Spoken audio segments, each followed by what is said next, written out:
Last 3 weeks. You know why? Look at Uncle Sam. He looks pretty angry. You know why he's angry? He's got to spend over $220 billion in the last three weeks. That's why. Because they are backed up, ladies and gentlemen. We'll get that. So do us a favor, put in your one word for doing business with the government. You can put it in the chat. Is everybody able to chat? Is this working? Yeah, it works. So far, I'm only seeing the. Only seeing it from us. Oh, there we go. Alicia, finally, we got somebody. It must be Monday. It must be a Monday. Jay Talbot responded as well. Yeah, we know. Yeah, Ben's got complex. Complicated. Love it, love it, love it. Let us know your one word. Let me see. Was talking to John. I got John here. We're gonna unmute John in a few minutes. Let John do it. So the last 3 weeks, the next 57 weeks. Why are we doing 57 weeks? Why would we even talk about that? Well, guess what? What happens October 1st, Todd Crane? There's a whole new pot of money. We start it all over again. And it starts all over again. That's right. Hold on a second. Let's see if Brian let me see if I can get you in, Brian. Yeah, I'm here. Share your screen or your lovely face. We might want to turn it back off after you turn it on, but we'll try. Yeah. All right. So let's get to know each other a little bit. Let's see if I can find it. All right. Let's see. Get to know each other. Let's see. Is this the right one? It is the right one. All right. Here we go. Let's talk. Let's get to know you guys. How long you guys been in business? And do you have any federal business now? Are you a direct federal contract awardee? We got folks who are 20 years plus. Love it. Some as a sub or a teaming partner or not yet. Because this is an interesting session always to figure out who pops in here. And here are the hot seat questions. Folks, here we go. You ready? You ready, Rafa? Here we go. I'm ready. Here we go. How can I bid on opportunities in SDVOSB? What is the process for winning sole source awards? And we're going to talk about tips for the last 2 to 3 weeks. I should say 3 weeks. I pulled that from last year. All right, 3 weeks actually. So quick disclaimer, this event's not affiliated with any agency. You should be happy about that, everybody. Participation does not guarantee an award. That's a shocker. Isn't it, Brian, that we don't guarantee an award by being here? Never, Dave. Never. That's a shocker. All right. So, and in Govies, if you'd like to participate as a Govie, because every once in a while we get a Govie here, and it's voluntary, and it is not a commitment to purchase from any vendor. We love participation. We love the questions. We got 35 folks here, so raise your hand, put it in the Q&A. We'll try to keep track. We also love reactions. That means thumbs up or smacking people around if they're being stupid. Right, Sally? We don't believe in anything except smacking people around and give them thumbs up. Yeah, we smack. All right. We talk smack. We will today connect you with experts. We got a bunch of them here. We'll be discussing what works, and we'll be doing shameless plugs for our sponsors and our partners. Why? Because we can't do this alone, and we need help. I got help from folks. Everybody here has gotten help from people, and we want to make sure that you have access to the help. I'll introduce you to the folks that are here. Why are we here today? Where are we? We are in fiscal year 2024, Q4, last 3 weeks. I'm going to have session docs for you in a moment. And you'll be able to download these. That'll include the winnable opportunity matrix, the 2023 spending year to date, 2024 should say. It's 2024. You can tell I swiped this from last September's program. I can tell you that. All right. So where are we? All this data is provided by FPDS and SAM.gov. Hey, Todd Crane, what is FPDS? Uh-oh, you're muted. FPDS is the performance database for all the federal contracts. And so when they report how much the money being spent and the performance on those contracts. That's right. So, Brian Hebel, you are a former contracting officer. You used to plug stuff into FPDS all the time, right? Yeah, we would plug it in, but then we never saw what was on the back end.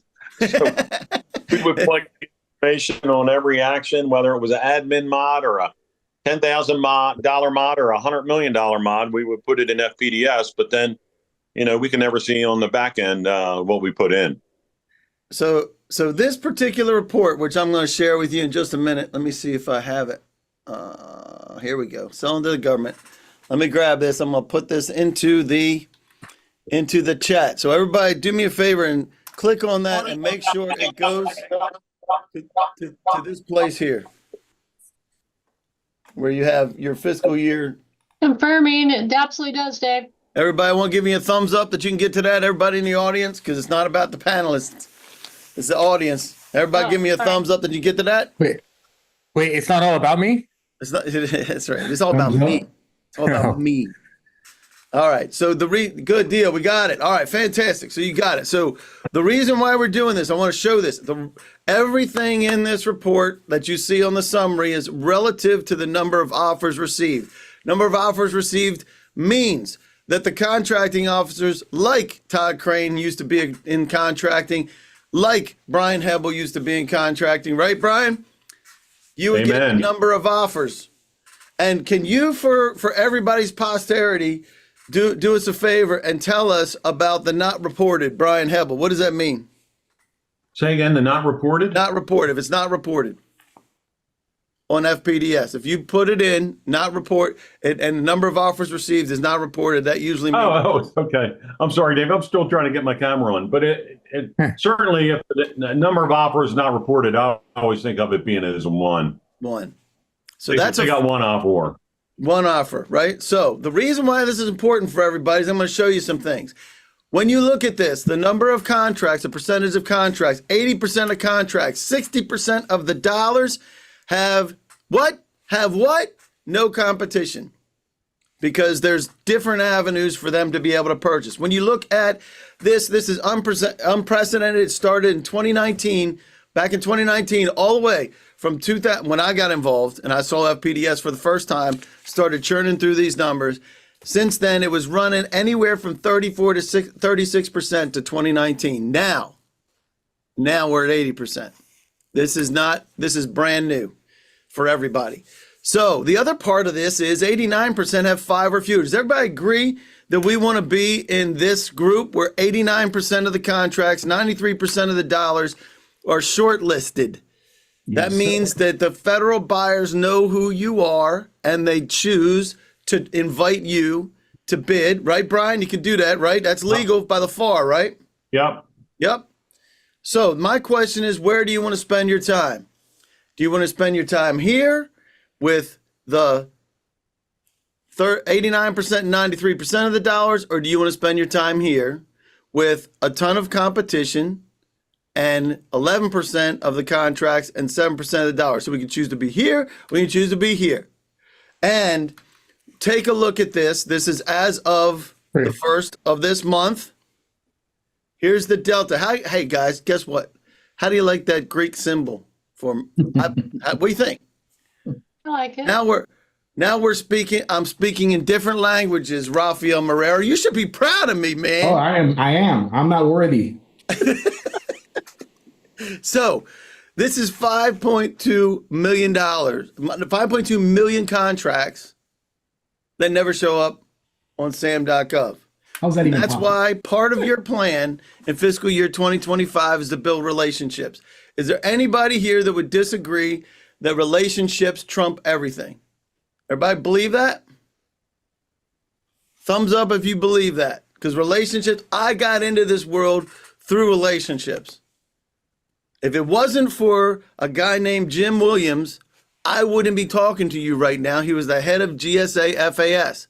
He sat down with me for 45 minutes in Crystal City, back when he was the head of FAS, and he gave me the lay of the land. Without Jim, I wouldn't be here. And then without other people that were helping me, consultants helping me, people that I needed their resources. That's why we're here. So my question is, hey, I'm going to get back. I need to end this poll, actually. First of all, I need to end this poll. And now I got to go back to my other polls. I'll go back and do that other poll in a minute. 1 second. I want to know, how do I get rid of this stuff? Zoom has changed some things. All right. Did you know about the 98%? Yes, and it's nuts, Or maybe you knew something was missing, but you didn't know it was 98%. And maybe this is the first time you're hearing about it. Or maybe you don't even believe what I'm saying. I love when people don't believe what I'm saying because it makes me prove it to them. So when we're talking about relationships, and I love this. So we're talking about relationships. I want to ask a question, and we can pop open. If you have the answer to this, hold on a sec. Tim, I'd love to you got your hand up, Tim and Cynthia. You just waving high or just saying that you got your stuff, or you got something to say? I want to ask the question. For anybody that wants to answer this, raise your hand. When's the best time to plant a tree? Anybody want to raise your hand and tell me when the best time to plant a tree? Anytime is always a good time. Now, Right? Bernie, that's the second best time to plant a tree. Mm-hmm. That's the second best. I love it, Bernie. The first time to plant a tree, best time is 5 years ago, because then you got fruit, right? So the second best time to plant a tree is right now. Like, you got it, Bernie. That's the only one we can really have control over, right? But there's a lot of folks that want to get into this place and say, and I got a message from John. Hang on a second, John. Let me find you, John. You still here? Hey, John. You there, John? Can you unmute for a second? Pierre Paoli. John, you there? Well, we're waiting for him. Tim also has a question. All right, cool. What's Tim's question? He's asking about in this era of Buy American, do Canadian firms have a chance at federal contracts? Great question. Great question. The only people that don't have a chance at federal contracts are the ones that are not BAA or TAA compliant, cannot reach BAA or TAA compliance. That's it. There's Canadian folks, right? Right, Todd? Absolutely. In fact, I would honestly say that there are even contracts that are exempt from that. The big thing is that as long as you're not Iranian, North Korean, or, Russian, that kind of stuff, then you're Cuban, okay. And certain Chinese. Venezuelan, Cuban from the regime. Yep. Yeah. Yeah. There's As long as you're not one of those, you're fine. There's the 7 bad boys that are definitely precluded. There's some other ones too, Pakistan and others that they don't shine on. But all right, so we have 61% has responded to about the 98%, and nobody's saying they don't believe it. I love that. Must have been very convincing with that first slide. All right, so on that. John's back too, if you want to talk to him. Hey, John, you there? Can you hear me? Yes. All right, I'm here. So, John, you were asking the question, and I missed it, and I emailed you. Your question was, how do you get directly to the buyers, right? And now, because we've already been through registering for this and getting that, we've already done all of that. You've already done the registrations. You've already been working on those things, and the other part was you want to get the buyers now because you want to reach them and sell to them directly. What do you sell? We sell all different types of drilling and cutting tools for concrete. Drilling and cutting tools?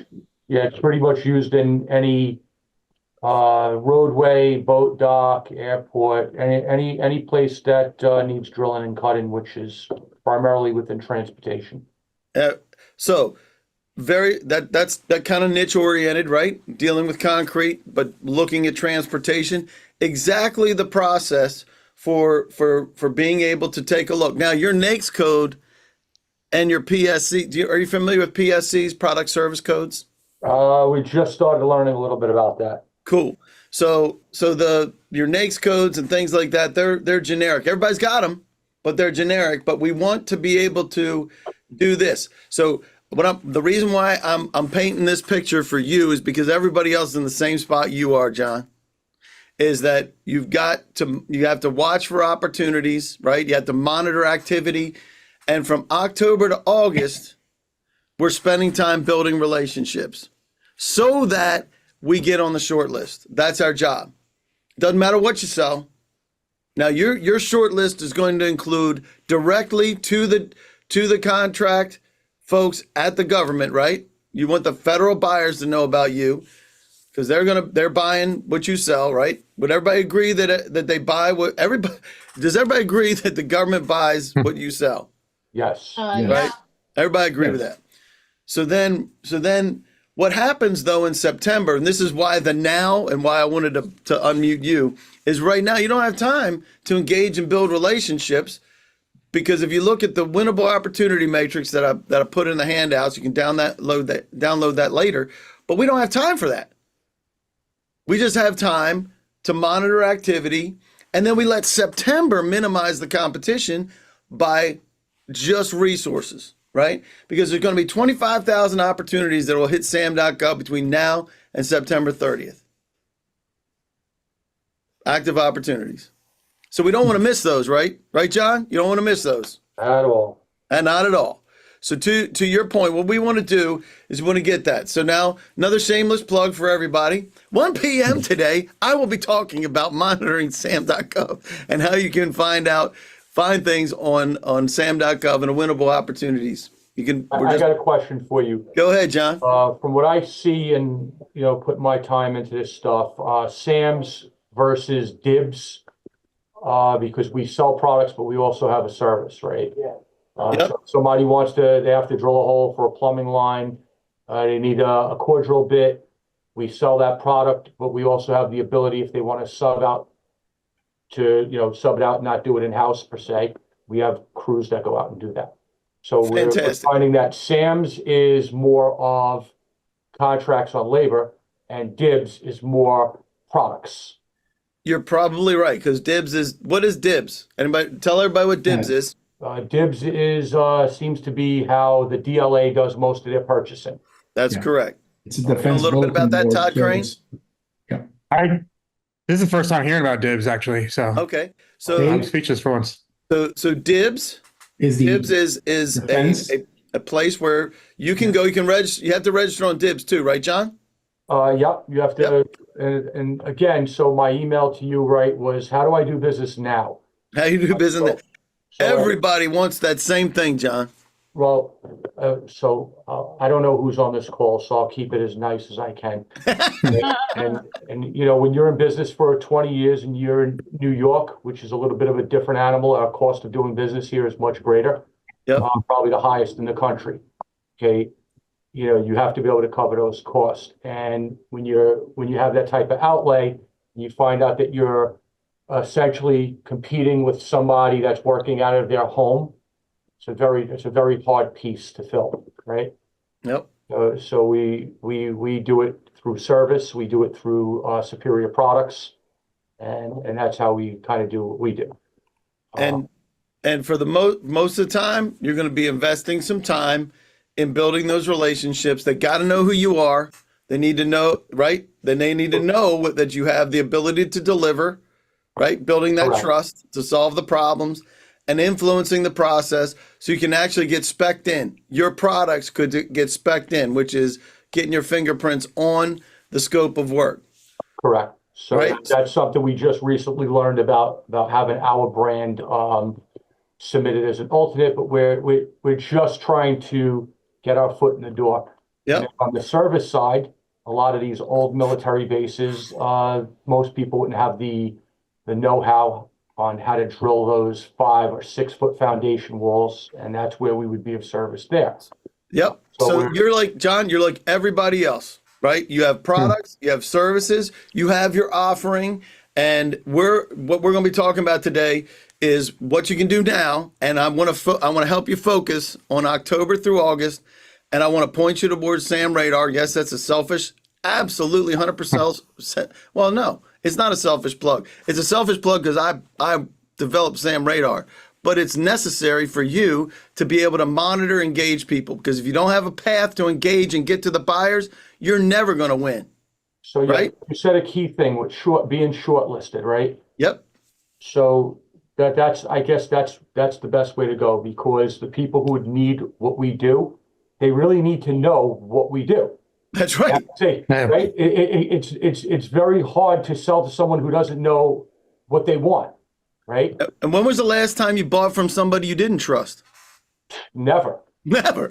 Right. So to your point, so this is what I preach. Everybody here already knows it, but this is the first time we've engaged. Everybody here already knows it. From October to August, this is what we preach, right? Everybody here preaches build relationships. Build relationships. Get to a place where you're in, because you can't influence the process without the relationship, and you can't build a relationship without the engagement, right? So that becomes the process. So I appreciate John, and I'm gonna mute you for a minute because if you want to pop on later, you can, because I'll probably reach out to you again. But I appreciate you being here, because we're going to talk about this and making sure that you get. And you can't build the relationship when you need the engagement. You have to build it prior to what you need. Love that. Right. That's right. So I also want to point you to something else, because it is September. We're in September. Winning last minute contracts, ways to be able to do that. There's two people here. First of all, I got Denise here. She's going to be joining me on the 24th. I'm also going to talk about P cards. P cards are of interest to you, John, as well, because anything less than $10,000, you can sell on P cards. And then if you don't win, a lot of us are going to miss contracts, and we may be able to protest. That's Jason Moy. He'll be doing a presentation, actually all by himself, because I'm going to be in Ireland, just saying. So if you want to be the SME in 2025, if you want to help reach program people, this is how we do it on GovBrief. We push things out to the govies, and we do this all year now. We didn't even take a pause in September, because a lot of the folks who are in the program side will come in September, where procurement ain't showing up because their hair's on fire. All right, so hot seat question number 1 is, how can I bid on as a SDVOSB? Rafael Marrero, you help folks get certifications. Yes, sir. Tell us what, number 1, an SDVOSB is, and number 2, how do they get that certification? Okay. So first and foremost, SDVOSB means, or stands for Service Disabled Veteran-Owned Small Business. It's the certification now managed by the United States Small Business Administration and previously managed by the Center for Verification and Eligibility of the VA. Right. The VA has concentrated all of the SBA certifications under one umbrella, and they're in the process of consolidating and rolling out a new portal for certified.sba.gov with all of the combined certs together there. So in order to qualify for the Service Disabled Veteran-Owned Small Business certification, one must that entity must be a small business as defined by NAICS code.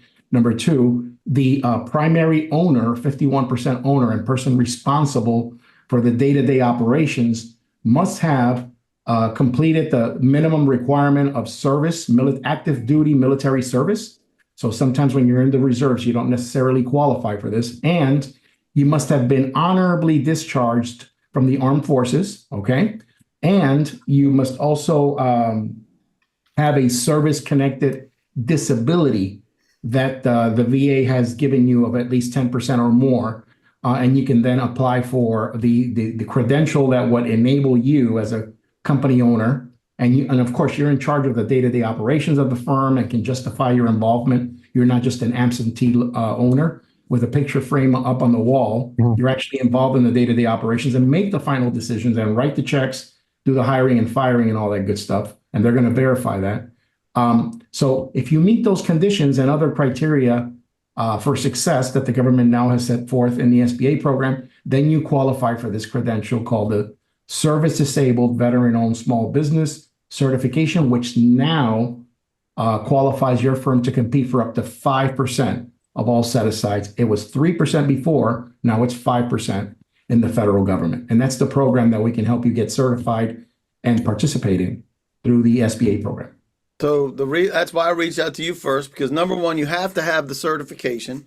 It has to be active. You can't just be one. You have to be certified, right? That's right. And to pimp you out a little bit. So we did a great live session. This one happens to be free. You can get it on demand for becoming a government SME. But you're also coming up with GovCon Creative for the branding lab that you got coming out, because you got a brand new series on GovBrief. I want to point people there and make sure that they know about that, because part of that is making sure that your brand is congruent, and that if you are you do have your socioeconomic certifications, making sure you can get it out there, right? That's right. So I want to make sure everybody knows that that's what's happening with Rafa. And now I'm going to reach out to my personal cohort here, Rob Lundholm, and we're going to look at something to find opportunities that are posting on sam.gov. There's a couple things that I want to show you. So some of these are going to come in as special notices, where if you just look out for a little bit and do service disabled, you'll see, hey, they want to find out if you're service disabled. Why? Because they can help meet that 5%, right, Rafa? Absolutely. And SDVOs get preference whenever there's a veterans related solicitation due to the Kingdomware ruling. It must be issued to a service disabled veteran owned small business first. For VA. For VA, correct. Yeah, if you're doing VA work, yes, they got to reach out to them first. So that's one way. And so we're going to see this in many, many different ways. This is sam.bid, which is part of SAM Radar, right? If you're monitoring for, we want to see the 98%, right? We talked about the 98%. This is what's hitting sam.gov. All this does is does what sam.gov should do, right, Rob? Yes, 100%. And yep.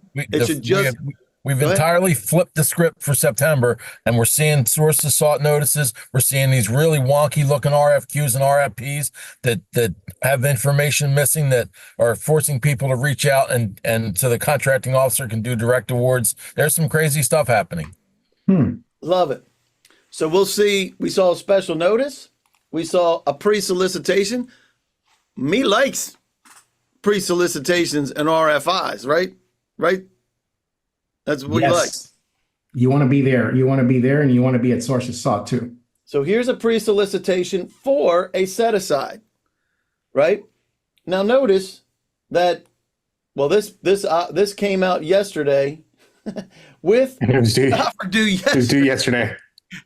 Ladies and gentlemen, this is the craziness that happens in September. There's nothing you can do about it. You can't change anything. They're still going to operate the same way. So one of the things that I love about John is John comes in, and I know he's coming in on fire from New York, and he's like, man, I want to be in on this. This is a process that's going to take some time.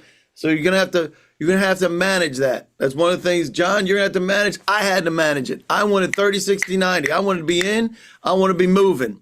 We got to manage that expectation, or we're going to be really disappointed because the government doesn't operate the same way. Am I right, Todd Crane? They've got a deadline. They got to get that money spent.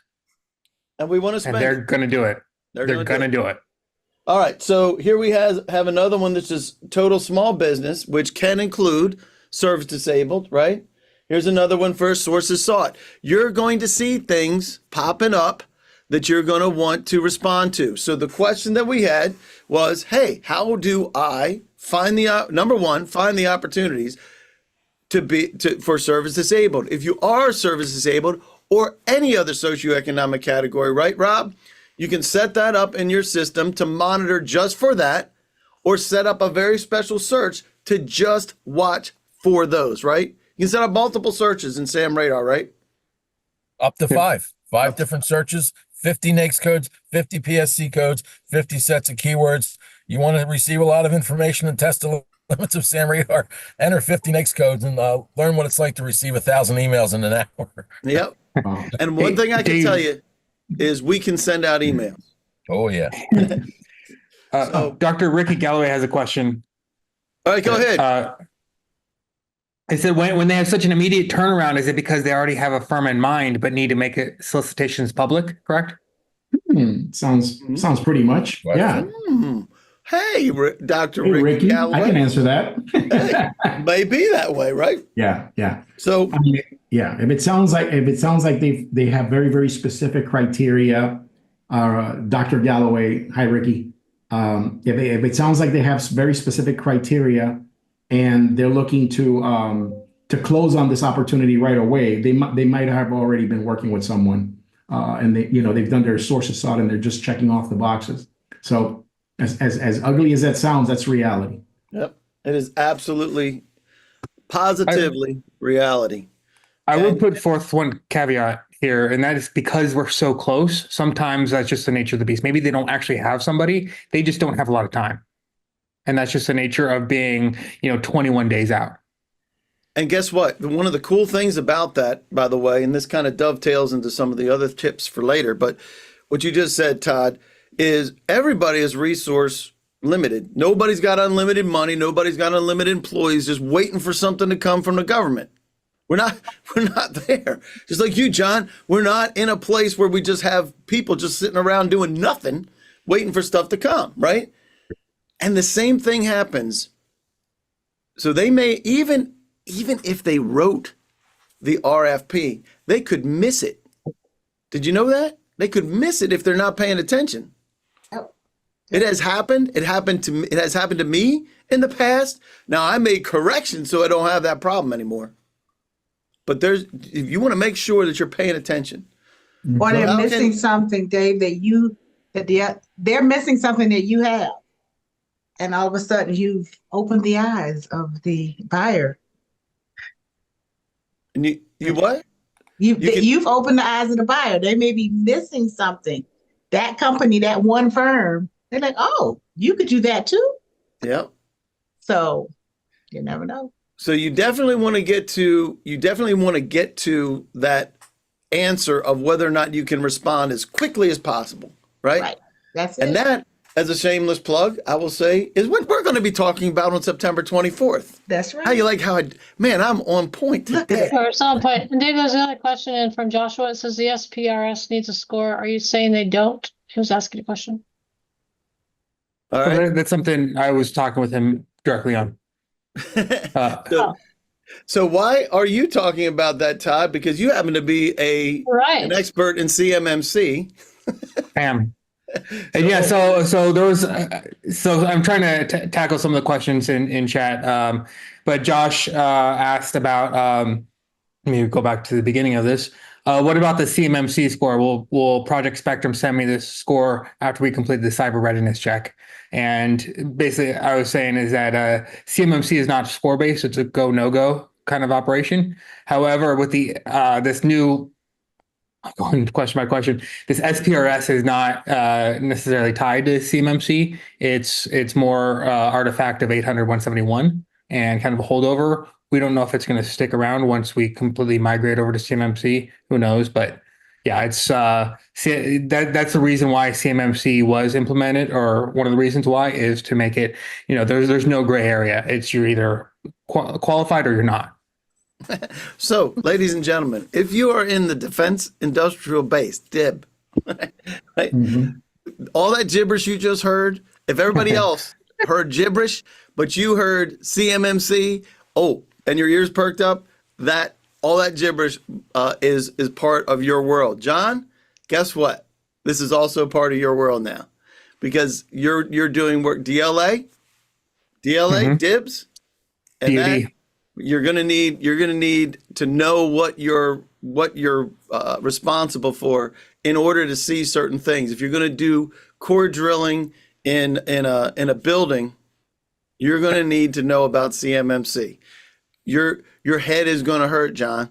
I'm telling you, because this is some of the red tape crap that you're going to run into in doing business, especially with DoD at the moment, but it's coming in the future too. So I just want to make sure that everybody knew what we're talking about there, because that's some crazy stuff, right? So if you went into a coma for a minute or just got like acronym overload from what Todd just said, that's okay. It doesn't apply to you yet, but it's coming. All right. And so it's going to expand to the entire. It's going to expand to the entire executive branch. Just wait. It's coming. All right. So hot seat question number 2. What is the process for winning a sole source award? And when we look at that, this goes back to being part of, but not necessarily sole source, right? Of one offer being received. So real quick, hey, Brian, you still there? Yeah, I'm trying to fix my camera, Dave, but I'm still here. That's all right. So I will show a beautiful picture of you while we're waiting for your camera to work. Yeah, that's a younger picture. Thanks for that prettier picture. So the reason why Brian, you wouldn't hear about Brian, he's been a contracting officer. Your former agency was what, Brian? Medicare headquarters, Center Yep. for Medicare and Medicaid Services. Uh-huh. Yep, 15 minutes from my house. So it's awesome. And you also have your own consulting company, acquisitionhelp.com. And this Friday, right? Oh, no, it's Thursday. Yep, we're doing a new course with. Is it Thursday or Friday? Friday. It's Friday.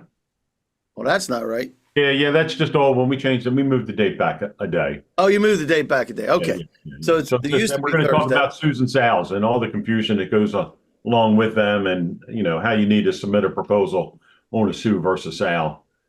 So if you have no idea the difference between a Sue and a Sal, you probably want to join this session. If you're a farmer, you probably would, right? Yeah. If you're what? If you're a farmer, it sounds like you probably would. Yeah. Yeah. Yep. And this has nothing, ladies and gentlemen, this has nothing to do with farming. Yeah. With the exception that you want to farm relationships. That was pretty good, right?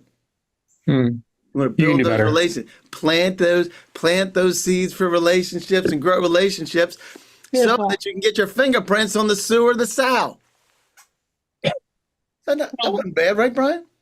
No, and that's one of the important things. I mean, the government people are much tougher to meet with, but you really almost have to establish that relationship as I have in my book, Dave. One of the reasons I wrote my book, and it's an old book, it's 9 years old now, but when I was still in the government, because I'd meet with contractors twice a week and see what was working and what wasn't working. And we had a contractor, our agency, when you could walk into buildings, he built his whole company up that way just by walking around the buildings and getting sole source contracts. And he's doing about 150 million a year, and that's how he really got his business going. But it's a little tougher today. Not fair. That's not fair. That's not fair. That should have been out for full and open competition, says the FAR. FAR says you shall, as a contracting officer, to the maximum extent possible. Yeah. And technically, you can meet with them up to receipt of proposal. The FAR says, FAR 15201. But in reality, they're probably not going to want to talk to you if they're getting ready to submit a solicitation out. But, you should know what FAR 15201 says from that standpoint. And maybe you just do a little training on the FAR. Just a little. Just a little. Just a little. That's actually our most popular training course. We teach the feds about the FAR. We teach feds about CPARs. We do a simulated technical evaluation panel training exercise. And on the industry side, we've trained about 4,000 people, just from the standpoint of helping them win or manage the work that they have. So Love it. So at this time of the year, right? So, and I love what Todd was on the Monday roundtables yesterday and brought this up in the morning session.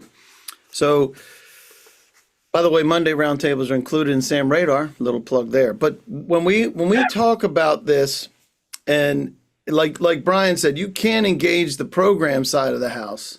That's illegal after the RFP hits, right? yeah, you should. Yeah, you can't do that. But what you can do is you can submit your proposal. There's a couple different things. First of all, I don't mind asking if we have a socioeconomic set-aside capability, right? Because Raphael, you can confirm on this too. Yep, Any one of the socioeconomic categories can be sole sourced, that is correct. right? Yeah. They can be sole sourced. Now, 8A is the one that everybody understands and knows. So contracting officers are slow to adopt new things. Shocking as that might be, Brian Hebel, contracting officers, risk-averse sons of guns that you are, right? Yeah. So they're slowly bringing that, but we've talked about that too. Brian and I have with different sessions. But the idea here is we can ask them, hey, can you sole source this to me if you have a socioeconomic category like service disabled veteran owned, right, Yeah. Rafa? Yeah, actually, Dave, I was thinking about John when you were talking to him before, and if he was a SDV OSB and he's got some unique tools, they could post something and get to him non-competitively if that would be the case. On a sole source basis, if he's got some unique drills, like that would be probably maybe a perfect thing for a SDV OSB. Or any small business, by the way, because you can. Yep. You can do that. And with a Joe Fock, as you would say, or JNA, like I would say, justification and approval is how those happen, right? Yeah. So Probably be a little harder with a small than it would be with a SDVOSB. You know. that's true. Yeah. That would be true. I did, by the way, let me see if I can call this up. I did do a briefing on that with sole source contracts. You can find that on GovBrief because I just did that one a couple of weeks ago, I think. I do a lot of those things. So real quick, because one of the things that's really necessary is, first of all, you have to ask the question. You say, hey, will you? It can already be a live solicitation. They probably won't pull it back and give it sole source. But if you reach out to them and say, hey, you want to sole source this? They may say yes. They could say yes. And they can pull it back and just award it. Dave, I had one recently where they had an RFI out and they responded to the RFI and the program office really liked them. And they were a woman-owned small business set-aside for a while, and they're not anymore. And to make a long story short, the government ended up putting it out on GSA as a woman-owned small business set-aside. Well, they're not a woman-owned small business set-aside anymore. They let the program office know that, and the program office did want to give them the opportunity to bid, totally change the acquisition strategy. So, I mean, they had a relationship because they responded to the RFI. There you go. Dave, our friend Tom Stallone, remember Tom? He weighed in with a comment. Some of the best are tribally owned 8As. Can sole source multiple companies under the same tribe. Sounds like somebody who knows a little bit about that, huh, Tom Stallone? Awesome. All right, so real quick, I'm just going to do a quick review of this so that everybody because there's a lot of things that got dropped on us from Brian and Rafa on this. So first of all, this is where we want to live. We want to drive it to sole source. And if we understand who the stakeholders are, let's talk about the stakeholders, contracting officers, specialists, right? They're the procurement people, program managers, contracting officer representatives are part of the process, usually after contracts are awarded. And then you have your senior management. Let's talk about what that looks like. You have your politicals that are appointed by the president, right? And then you have your SESs, senior executive service people. And then you have the rest of the folks that fall under that. And they fall under two different areas. This program folks care about getting the job done, and procurement folks care about getting the contract done. This is really important for everybody. If you walk away with anything today, there's two different decision makers and they have two different buying motives for how they go about their business because their jobs are completely different. So what happens is program says, I need something, throws it over to procurement because program managers can't buy it. Procurement has to buy it. That's why there's that red wall in between. That's why in your handouts, this is the older version, but the newer version is there. The winnable opportunity matrix. It looks like this. The program manager throws it over the fence of the contracting officer, becomes an opportunity that results in an award that we want to, that's where we come in and we are the ones here. This is why it's so important to get to the contracting officers, also known as KOs, because the DOD, COs means commanding officer, and they're not giving up their title to contracting officers. So KOs in DOD, COs in civilian agencies. Everybody all right with that? That's why we built this. When you look at Sam Radar and you're watching things, this happens now all the way around the year, but throughout the year, building those relationships. Why? Because if we don't, your competition is going to keep winning. And if you don't inject yourself, and I love Denise's tagline. What's your tagline, Denise? The business disruptor. The business disruptor. I love it. I love that. Because if we don't disrupt the pattern that's happening right now, if you don't disrupt it, it's going to continue. That's right. And then you can sit on the outside and you complain, I'm not winning a contract. Or you can start doing what matters and get in the mix. And I'll talk about, there's a sole source contracts I did before, but you can check, Sam Radar is built for that. Just know that that's why we built it. All right, let's talk about for the last 3 weeks. And I want to get some insight from everybody. But last 3 weeks, I know for a fact that we're going to be talking about these two things that are very important. We have to turn those contracts around quickly, and we will have last minute P card contracts. P cards, how many billions of dollars get spent on P cards? Anybody know? How many billions? Billions. It's over $40 billion a year at this point. On P cards? Yes, sir. P cards. That is crazy. Yep. So when you think about that, most of us, hey, by the way, they can do P cards as far as contracting officers. What was your limit, Brian, on your warrant capability? Unlimited for just about 30 years. Unlimited. And there's different stages, I could have right, bought the White House. I could have bought the White House, Dave. Well, there we go. We're gonna please cover my mic right now. So that's why if everybody just telling you, there's places to be able to make money all across the board. And the end of the fiscal year, they're trying to spend money. P cards happens all the time though too. Anyway, so there you go. Upcoming, the tips is where we are coming up, right? Everybody, hey. Hey, Dave, there's a question in from Uma in the Q&A. Are all pre-solicitations set aside for an established contractor? So I don't know if anybody could answer that. It's No. Okay. No. Nope. No. But you should read it as if somebody's got their fingerprints on it already, shouldn't you? Right? Even in pre-solicitations, if that's the first time you're seeing it, hey, that's okay. But in any solicitation or pre-solicitation, most of the time somebody's got their fingerprints on it, right, Todd? Absolutely. That was your job, right, Todd? Yeah. When I was at Raytheon, we used to write draft contracts because legally we can't write the contracts ourselves, but we would write draft contracts. We would send it to them, and they would send it right back with no changes. And so, yeah, it happened all the time. So to your point, Uma, the answer is no, but you got folks like Todd in there putting their fingerprints all over it. And everybody here, flip that upside down and realize you can do the same thing, right? Just know that you can do the same thing that Todd was doing. Get your fingerprints on it. It takes time to get your fingerprints on it, because Raytheon did not just I dream a genie into the federal space, right? Everybody, and we've got half of the people here had no idea what that reference was. Let me see. Todd, do you even know what that I dream a genie reference is? I heard about it in in like history books or something. It was kind of like, in the hieroglyphics and everything. Like, I think I remember studying that sometime. So some people know, some people don't. That's good.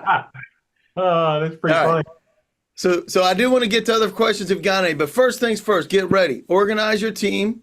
Make sure that, because those orders can come from any place and they're going to go to wherever the government knows, right? So if you have something on SAM, if you have a GSA contract, make sure that stuff is getting forwarded. So many folks, I'm telling you, so many folks are going to miss something that you could have won if it went to the right account. And then you want to establish, what's that? Real quick, that's a great time to answer this other question that Tim asked earlier. He asked, how important is it to be registered in SAM.gov? How important is it to have your information up to date in SAM? And that's, you hit it right there. It's 100% mandatory. If your information is not correct, you can't do business. I wonder how you get to be correct, Ralphie Amarero. How do you get to be correct? How do you be correct on SAM.gov? Well, I mean, it's you can show up as accurately as possible and have a detailed profile, but as a contractor, but that's really about it. I mean, you really need to have a fully compliant and comprehensive profile to make sure that all of your NAICS codes, PSC codes, keywords, key technical certifications are reflected, and also in your DSBS profile, which is linked to it. But that's all you can really do. Yep. And who can help them do that, I wonder? We can help them. We can help you clean up your profile. And also, Dave, many people ignore the importance of the DSBS, the Dynamic Small Business Search database, which belongs to the SBA and is maintained by the SBA. This database is really a comprehensive snapshot of who you are as a contractor. Past performance references are there. Contracting officers that you've been working with in the past should be there. The amounts and the scopes of work, your NAICS codes, which carry over from SAM, and also your product supply codes, your PSC codes, and your certifications, the ones that are validated by the SBA, are there. Anything that's third-party related, you can reference, but they don't attest to the veracity of the information that's presented there. So, for example, if you have Six Sigma certs, if you have IDLE, if you have PMP certifications, if you have open source intelligence certs, if you have cybersecurity certifications, all of these should be present in your Dynamic Small Business Search profile, because this is the first place that people go. If you have an active DSBS profile, chances are you're already registered in SAM because you need a cage code there, right? That's step true. number one. And that would be like the sniff test. Hey, Rafa, I want to point people to your DSBS on demand, because I want to make sure, number one, get through this. The biggest thing is, at least right now, because the DSBS profile, you can look at that in 2025. Yep. Right now, Sam better be active or no money, right? And that has to be active and accurate, right, Rafa? Yep, that's right. Yep. It has to be active and it has to be accurate, and it should be up to date. I mean, you should always look at it as, you need to look at it as your company's credit file, if you will. Any discrepancy there, you want to clean up, because in the eyes of the government and potential teaming partners, or someone that is writing a proposal and is sourcing a qualified or a seemingly qualified vendor in any given region based on the criteria that they can pull up there, your profile should be singing your praises all the time. All right. Yep. So getting ready, being registered on SAM, be ready, and establishing a response system so that people know what they need to do. This is internal in your organization. If it's just you, then you got your response system. But if you have a team, make sure you have a response system. Next, forward your main number, whatever your GSA contract number, right? Whatever the phone number is. When somebody calls, you want somebody to answer the phone. This goes all the way through the wee hours of October 1st. Now, if you're using VoIP systems, you can do that pretty easily. I don't know how many people have landlines anymore, but make sure that it's forwarded to all those different places. You want to monitor your emails. How many times did we see last minute deals? Last year, we saw a last minute deal that came in way, way early in the morning on 10/1, as I mentioned. But this is how that, remember we were talking about reduced competition? This is it. You used to do this all the time, Brian. Well, you worked on a lot of different stuff in CMS. There's a lot of folks that I've seen that, because you only had a few contracts in a given year, right? A couple hundred contracts a year, Brian Hebel? Well, some of the bigger services, they might only have 5, but if they're typing, buying stuff like John, they probably have hundreds of buys. Mm-hmm. And you're going to go to existing BPAs, existing IDIQs, because they're faster, right? Whatever's quick, whatever's fast, right? And Contract holders. Whatever I'm used to using. Quick and what I'm used to using. If I haven't used it before, I probably wouldn't go. But even in John's case, there might be people outside there could be people inside of DOD that might not know about that DLA buying tool, which I don't know what it is. I didn't buy in DLA, but it's dibs. Yeah. DLA knows it, but DOD, you're right. They may be buying stuff off of credit cards. So check your junk mail several times a day, because you might miss something. Monitor sam.gov and eBuy hourly. Real important, by the way. Mm-hmm. Sam.gov is also monitored by Sam Radar, so let Sam Radar do the work. How do you like that? You like that for my shameless plug? All right. And also, your short turnarounds. will have limited competition. This is the key. And what I love about what you said, Todd, yesterday during the roundtables, you have a Word document. What do you call it? Oh, I don't remember what it's called, but we had a Raytheon, we had a like this massive document of all these different language, right? So if we had a short term kind of bid or even the longer terms, we would copy and paste. And I think the word I use is Frankenstein it together. we would like copy paste from all these different past things that were successful, put it all together, and someone would come in and wordsmith it, make it all seem congruent, and then we'd send it off. We can get a proposal done in a day with that because it was so easy. We just copy or Control F and replace the new stuff for this particular contract. Now, obviously, that wasn't for the big like $billion contracts, but for the short term, smaller kind of things where it didn't make sense for us to spend a whole bunch of money developing the proposal, that's what we would do. They could still be worth millions. Yeah, yeah. Yeah. I mean, we didn't really do a whole lot less than millions, right? Yeah. Because Raytheon, right? So forward your fax number to your email, just so you know, every once in a while that still happens. Believe it or not, they still use faxes. Now, when we get into the weekend, right, we're going to be looking at, if you take a look, I'm going to show you something on the calendar. Let's see if I can get my calendar up. You'll be able to see my calendar and all the rubbish that I have. But I want to look at, real quick, this is the weekend prior to September 30th. You have the 27th, 28th, and the 29th, right? Friday, Saturday, Sunday. Stuff's going to be coming out with 24-hour turnaround. You want to make sure you get it, right? The other thing I would say is make sure you have redundancy. I had clients in the past that missed stuff because they didn't monitor appropriately. Make sure you're forwarding that stuff. And when you're creating your submissions, take that Frankenstein document that Todd's talking about. Make sure that your submissions are complete. Standard forms are signed. Check all the boxes. But I will tell you one other little hint, that if you're the only one that responds to that thing, they may come back to you. Right, Todd? Yep. Just, hey, we noticed you made a mistake here or whatever, or this isn't fully compliant. Can you resubmit this or can you fix these things and resubmit? And that looks just like a sole source award. Just like it when you're done, because it's only one of you. It's really embarrassing for a solicitation to come back with 0 qualified bids. So they'll make it quick. Hey, just fix this real quick and get it back to us. So, love that.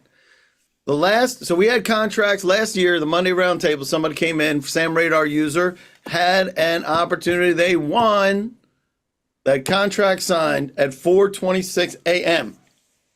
Eastern Standard Time. That's close as I've ever seen. But that is the truth. They'll use Hawaiian time and make sure all your documentation is presented appropriately and is dated 9/30. Because it doesn't help them if it's 10/1, right, Todd? Right. All right, real quick, I didn't get to hear from Sally too much because we're really talking about last minute stuff. But a lot of this stuff for building relationships, I want to point you towards Sally. She does connections. You also do representation for folks at events, right, Sal? I do. I help you with your entire conference campaign to make sure you get your ROI, looking at your buyer persona, what conferences do you need to be where you have the people who buy your solutions attend, and then really looking at the attendee list, making sure if you have a booth that you're all on brand, which Dr. Guerrero can help with. Then bringing people to the booth and then post. And so really, really getting a lot of leads there. And you can get some really senior level people there at conferences and then following up on LinkedIn as well. Thanks, Dan. Yep. LinkedIn she's the jam on LinkedIn.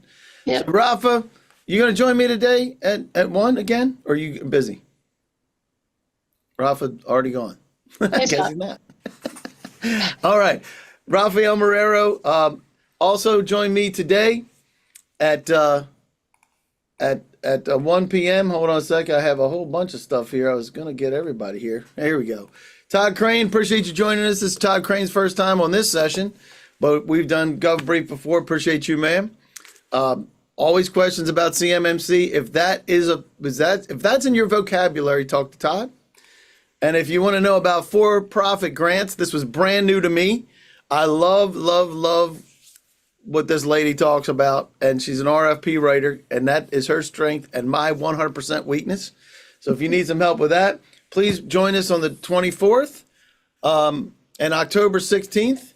We're going to be talking about that for-profit grants again.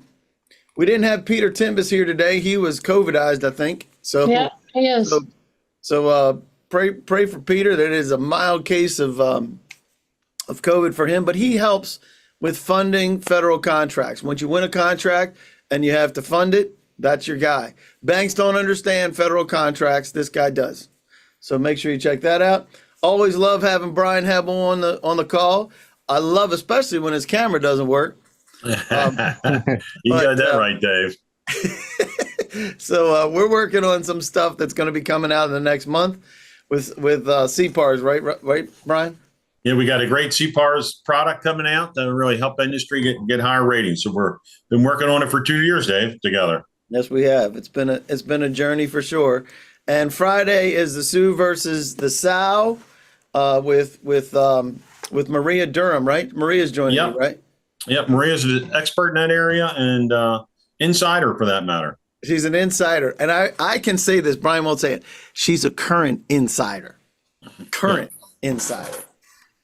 All right, guys. We'll see you next month. Actually, Raphael's going to be taking the lead because I'm going to be in Ireland. So are you, Brian, right? Yeah, Dave, when are you going to be there? We're going to be there from the 1st to the 15th, and you and I are going to connect. We're going to meet up with 10th to the 24th. You're 10th to the 24th, so somewhere in the middle. Freaking Ireland is so small you can drive coast to coast in a day, right? So we're going to catch up. I'm hoping that you and me and Shane Cram. So Shane Cram runs HHS. He runs stuff for HHS policy. Huh. He's going to be there too. Well, we'll talk at 3:00. Yeah, and Dacian is going to. My guys from Dacian are going to be there. They deal with contract flow down. He's going to meet up with me there. I want to meet more people in Ireland than I meet in the United States. That is crazy. That is crazy. It is nuts. But welcome everybody. Rob Lundholm, put your stuff in the chat. Make sure everybody can get to that. Meet up with Rob to get on Sam Radar today.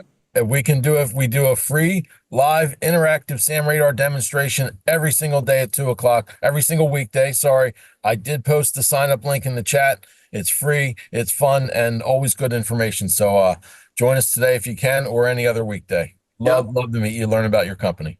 And you have the report that's also in the handouts, right? We got it. Right. So yeah, make sure that you review that. He'll review that report. Take your NAICS codes and your PSCs. If you want to learn more about NAICS codes and PSCs, that's a great place to do it. But look for your competitors. That's where you're going to get your biggest bang for the buck. And I will see you guys at 1 p.m. If you want to join me today, we have over 90 people registered for that. Wow. That is insane. All right. I didn't get to the final poll, but we're going to get everybody out of here anyway. But make sure that if you get the chance, connect with the folks that you met here. They're good folks, and we're going to get you guys out of here. Appreciate you guys joining me. Denise, love you. See you. All right. Todd, great stuff.